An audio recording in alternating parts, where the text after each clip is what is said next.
আমি আজকে আপনাদের সাথে সহজ ২ ধরনের রেসিপি নিয়ে হাজির হয়েছি। আশা করি আমার রেসিপিগুলো আপনাদের কাছে অনেক ভালো লাগবে। রেসিপি ভালো লাগলে লাইক দিয়ে পুরো ভিডিওটি দেখে নেবেন। আসসালামু আলাইকুম এভরিওয়ান, কেমন আছেন সবাই? আই হোপ সবাই অনেক ভালো আছেন। পাকের অশেষ রহমতে আপনাদের দোয়ায় আমার পরিবারকে নিয়ে আমিও অনেক ভালো আছি। আজকে অল্প কিছু উপকরণ দিয়েই সহজ রেসিপি আপনাদের সাথে শেয়ার করব। আশা করি রেসিপিটি আপনাদের ভালো লাগবে। রেসিপি ভালো লাগলে ফুল ওয়াচ করে আমার ভিডিওটি দেখে নেবেন।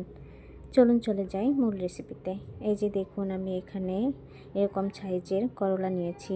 আর আপনাদের সাথে একটা কথা শেয়ার করছি। আপনারা বাজারে যখন করলা কিনতে যাবেন তখন অবশ্যই সাদা যে করলাগুলো থাকে সেগুলো কিনে নিয়ে আসবেন।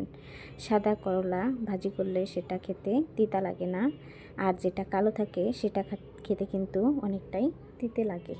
এখন আমি এখানে কিছু ছোট ছোট আলু নিয়েছি, আর এই আলুগুলো দিয়ে করলা ভাজি করলে খেতে অনেক ভালো লাগে। এটা দেশি আলু বলে, আর হাইব্রিড আলু আছে সেটা দিয়ে করলা ভাজি করলে খেতে কিন্তু তেমন ভালো লাগে না। এই যে দেখুন, আমি করলাগুলো আগে ভালো করে ধুয়ে নিয়েছি, তারপর এভাবে কেটে নিয়েছি। আর আলুগুলো আমি একইভাবে সুন্দর করে ভালো করে ধুয়ে নিয়েছি, আর ধোয়ার পরে আলুগুলো এভাবে কেটে নিয়েছি। আমি যেভাবে করলাগুলো কেটে নিয়েছি সেভাবে কিন্তু আলুগুলো কেটে নিয়েছি। এই যে দেখুন, আমি একটা প্লেটে কাঁচামরিচ কেটে নিয়েছি, রসুন আমি শিলপাটায় থেতলে নিয়েছি, আর পেঁয়াজ কুচি করে নিয়েছি। এখন চুলায় একটি প্যান বসিয়ে এর মধ্যে আমি পেঁয়াজ কুচিগুলো দিয়ে দিব। এখন দিয়ে দিব কাঁচামরিচ, আর আমি করলা ভাজিতে কাঁচামরিচের পরিমাণটা একটু বাড়িয়ে দিব। করলা ভাজিতে একটু ঝালের পরিমাণ বেশি হলে খেতে ভালো লাগে। আমি যে রসুনগুলো শিলপাটায় থেতো করে নিয়েছিলাম সেগুলো এর মধ্যে দিয়ে দিয়েছি। আর করলা ভাজিতে পেঁয়াজের পরিমাণটা একটু বাড়িয়ে দিতে হয়, এতে করে করলা ভাজি খেতে অনেক ভালো লাগে। এখন আমি এর মধ্যে দিয়ে দিব পরিমাণ মতো তেল। আর হ্যাঁ বন্ধুরা, আপনারা ভাববেন যে করলা ভাজি আবার দেখানোর কিছু আছে কি না, তবে আমার মতো করে এভাবে করলা ভাজি করলে দেখবেন খেতে অনেক ভালো লাগবে। আর অনেকেই অনেকভাবে করলা ভাজি করে, এক একজনের রান্না কিন্তু এক এক রকম হয়। আর আমি আপনাদের যেভাবে রান্না করে দেখাবো এভাবে আপনারা একদিন হলেও ট্রাই করবেন, দেখবেন খেতে কিন্তু অনেক ভালো লাগবে। এখানে আমি 1 টেবিল চামচ শাহি জিরা দিয়ে নিয়েছি। আমি কিন্তু অল্প মশলায় করলাগুলো ভাজি করে নিব। আর করলাগুলো আমি পানি পানি করে ভাজি করব না, মুচমুচে করে ভেজে নেব। সবগুলো নেড়ে ছেড়ে কিছুক্ষণ সময় ভেজে নিয়েছি। এখন আমি আগে থেকে যে আলুগুলো কেটে রেখেছিলাম সেগুলো এর মধ্যে দিয়ে দিব অল্প পরিমাণের লবণ। লবণটা আপনারা বুঝে শুনে দিয়ে নেবেন। অল্প পরিমাণের হলুদের গুঁড়া দিয়ে নিলাম। অনেকেই করলা ভাজির মধ্যে হলুদ দেয় না, কিন্তু হলুদটা দিলে একটু দেখতে সুন্দর দেখা যায়, এজন্যই আমি দিয়ে নিলাম। আপনারা চাইলে কিন্তু এটা স্কিপ করতে পারেন। এখন যে করলাগুলো কেটে রেখেছিলাম সেগুলো এর মধ্যে দিয়ে দেব। কিছুক্ষণ সময় আমি নেড়েচেড়ে সবগুলো উপকরণের সাথে মিশিয়ে নেব। অনেকের রান্না অনেক রকম হয়ে থাকে। আমার রান্না একরকম, আরেকজনের রান্না আরেক রকম। সবার রান্না কিন্তু একরকম হয় না, আর সবার রান্নার স্বাদটাও কিন্তু একরকম হয় না। আমার রান্নায় যদি কোনো রকম সমস্যা হয়ে থাকে বা আপনাদের বুঝতে সমস্যা হয়, তাহলে অবশ্যই আমাকে কমেন্ট করে জানাবেন। মানুষ মাত্রই কিন্তু ভুল হয়, আর এই ভুলের সংশোধন কিন্তু আপনারাই করতে পারবেন, বা ভুলের সমাধানটা আপনারাই বের করে দিতে পারবেন। আপনারা যদি ভুলটা ধরিয়ে না দেন তাহলে দেখা যায় আমি কিন্তু ভুলটা সংশোধন করতে পারবো না। এই যে আমি কিছুক্ষণ সময় ঢাকনা দিয়ে ঢেকে তারপর আবারও ঢাকনা খুলে কিছুক্ষণ সময় উল্টিয়ে পাল্টিয়ে ভালো করে মিশিয়ে নিয়ে আবারও ঢাকনা দিয়ে ঢেকে কিছুক্ষণ সময় সিদ্ধ করে নিলাম।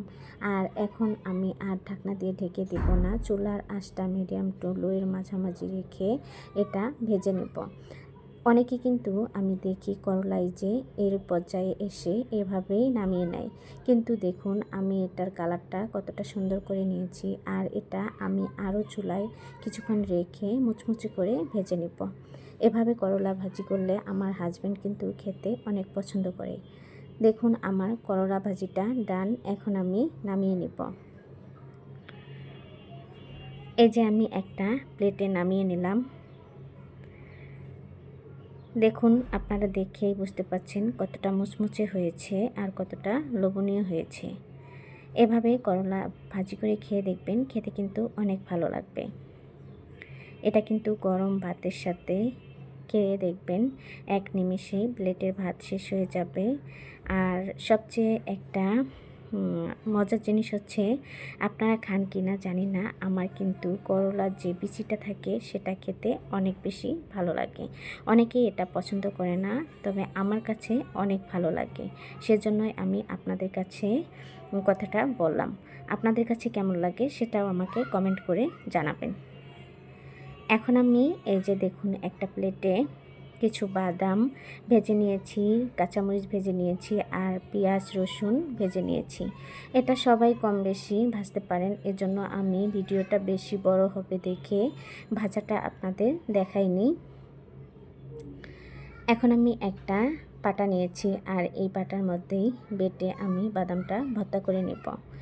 শিলপাটায় বাদাম ভর্তা করলে খেতে অনেক বেশি ভালো লাগে। অনেকেই ব্লেন্ডারের মধ্যে ভর্তা করেন, কিন্তু আমি হাতেই শিলপাটায় বেটে বাদাম ভর্তা করি। বাদামে কোনো রকম পানি দেই না, এতে করে আরও বেশি টেস্ট হয়।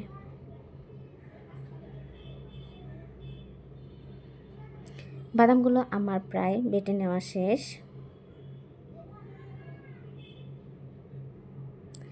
এখন আমি ভেজে রাখা কাঁচামরিচগুলো বেটে নেব আর ভেজে রাখা পেঁয়াজ রসুনগুলো বেটে নেব। বাদাম ভর্তাতে রসুন আর পেঁয়াজের পরিমাণ বেশি করে দিলে খেতে বেশি ভালো লাগে, আর মরিচের পরিমাণটা বেশি করে দিলে খেতে বেশি ভালো লাগে। ঝালটা যদি বেশি হয় তাহলে ভর্তা যে কোনো জিনিসই ঝালের পরিমাণটা বাড়িয়ে দিলে খেতে বেশি ভালো লাগে।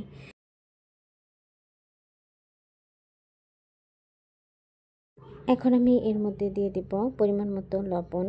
লবণটা বুঝে শুনে দিয়ে নেবেন। আর বাদাম ভর্তাতে কিন্তু লবণের পরিমাণটা বেশি হলে খেতে বেশি ভালো লাগে না। এখন আমি আগে থেকে পরিষ্কার করে রাখা কিছু ধনেপাতা ভালো করে ধুয়ে নিয়েছি, সেটা দিয়ে দিব। আমি এখানে কাঁচা ধনেপাতাটা দিয়ে দিব।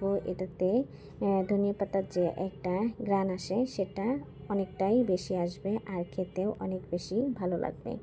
আমার ভর্তাটা করে নেওয়া শেষ। এই যে দেখুন সব মিলিয়ে এতটুকু ভর্তা হয়েছে। বাদাম ভর্তা কে কে পছন্দ করেন সেটাও আমাকে কমেন্ট করে জানাবেন। এর সাথে আমি 3টা ডিম ভেজে নিয়েছি। আর আজকে আমি বাদাম ভর্তা আর ডিম ভাজি, সাথে থাকবে ঘন ডাল, সেটা দিয়ে দুপুরের খাবারটা খেয়ে নেব। আমরা তো সবসময় মাছ মাংস খাই, তবে মাঝে মধ্যে যদি এভাবে ভর্তা ভাজি ডাল আর ডিম ভাজি থাকে তাহলে কিন্তু খাবারের দেখবেন স্বাদটা আরও দ্বিগুণ হয়ে যায়। মাছ মাংসর তুলনায় এসব দিয়ে ভাত আমার মনে হয় বেশি করে খাওয়া যায়। যাই হোক, আমার ভিডিওটি কেমন হয়েছে আমাকে কমেন্ট করে জানাবেন। ভিডিওটি যদি আপনাদের কাছে ভালো লাগে তাহলে আমার চ্যানেলটি সাবস্ক্রাইব করে দিয়ে পাশে থাকা বেল আইকনটি অন করে রাখবেন। আর এ পর্যন্ত এসেও যারা আমার ভিডিওতে একটা লাইক দেন নাই, প্লিজ লাইক দিবেন আর গঠনমূলক কমেন্ট করবেন।